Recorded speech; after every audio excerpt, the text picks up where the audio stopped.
ఎవరండి? నమస్తే మేడం, నేను ఇన్సూరెన్స్ ఏజెంట్ని. మీరు ఈ ఇంటి గురించి తెలిసే వచ్చారా? అందరూ ఇలా అంటారంటే దయ్యాల కొంప ఏంటిది? మేడం, మీరు ఒక్కసారి మా పాలసీ గురించి విన్నారంటే.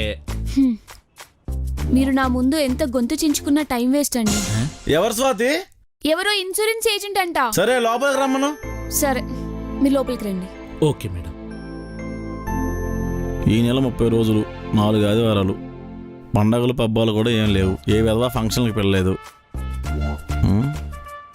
సార్ నమస్తే. నమస్తే, కూర్చోండి. ఇన్సూరెన్స్ ఏజెంట్వా? అవును సార్. సార్, మీరు మా దగ్గర పాలసీ తీసుకుంటే మీ దగ్గర ఒక 200 లిక్విడ్ క్యాష్ ఉందండి? ఉంది సార్.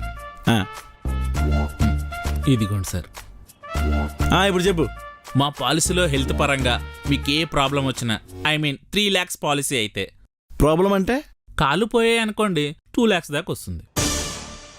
ఎవరికి వస్తుంది? నామినీ ఎవరైతే వాళ్ళకి. ఓ, ఒకవేళ హఠాత్తుగా మీరు పోయారనుకోండి, మీ వైఫ్కి డబ్బులు వస్తాయి. నేను పోయినా కూడా దానికి లాభమా? పోనీ మీ ఆవిడ పేరు మీద పాలసీ తీసుకోండి సార్. ఆవిడ పోతే మీకు డబ్బులు వస్తుంది కదా. దాని పేరు మీద వద్దులేండి సార్. ఎందుకు సార్? అది పోతే డబ్బులు వస్తాయని తెలిస్తే దాన్ని చంపేసేదాకా నాకు నిద్ర పట్టదు. పాపం బాగా అలసిపెట్టున్నారు, ఇంక బయలుదేరండి సార్. అదేంటి సార్, మీరు తీసుకోలేదు, మీ వైఫ్ పేరు మీద కూడా పాలసీ తీసుకోవట్లేదు. ఏ పాలసీ తీసుకోపోవడమే నా policy. Got it? Sir, tea తీసుకోండి.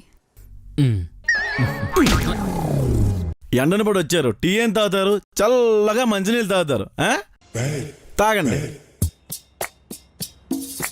నువ్వు ఆ టీని ఫ్లాస్క్లో పోసుంచు, అందులో ఇంకాస్త నీళ్ళు వేసి మరిగించి సాయంత్రం ఇద్దరం తాగుదాం.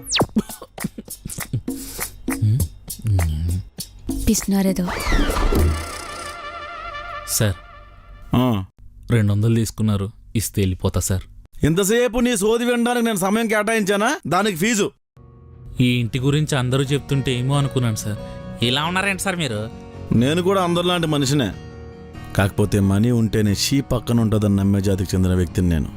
సార్, ఓ 100 ఇవ్వండి సార్, పెట్రోల్ కొట్టించాలి. సర్లే, సాయంత్రం వరకు ఈ వీధిలో తిరుగుతూ ఉండు. అప్పుడు ఇస్తారా సార్? ప్లాస్టిక్ బాటిల్ ఇస్తాను. ఈ వీధిలోనే ఎవడో రోడ్డుకి అడ్డంగా బండి పార్క్ చేసి ఉంటాడు, అందులో 1 లీటర్ పెట్రోల్ నొక్కే. నీ పని పూర్తయ్యాక బాటిల్ శుభ్రంగా కడిగేసి తీసుకొచ్చి ఇచ్చేయి. ఇంటి ముందు వదిలేసిన షూ కుక్కెత్తికి వెళ్ళిపోయినా ఇంత ఫీల్ అవ్వలేదు సార్ నేను. చిచ్చి. ప్రసాద్, టిఫిన్ రెడీ అయింది, వచ్చి తిను. మధ్యాహ్నంకి ఏం చేయమంటావు? ముందు అరగనే. మధ్యాహ్నానికి ఏ మహానుభావుడు దయచేస్తే సుష్టిగా భోజనం చేయొచ్చు. ఇప్పుడు చెప్తేనే మధ్యాహ్నంకి వంట అవుతుంది. ఇలా ప్రతిరోజు వండుకొని కూర్చుంటే 10 కేజీల బియ్యం 2 నెలలు కూడా రావు. ఓ పంచే, గిన్నెలో నీళ్ళు తీసుకొని ఓ నిమ్మకాయ చింతపండు అందులో వేసుంచు, మధ్యాహ్నానికి అదే గుడ్లు పెడుతుంది.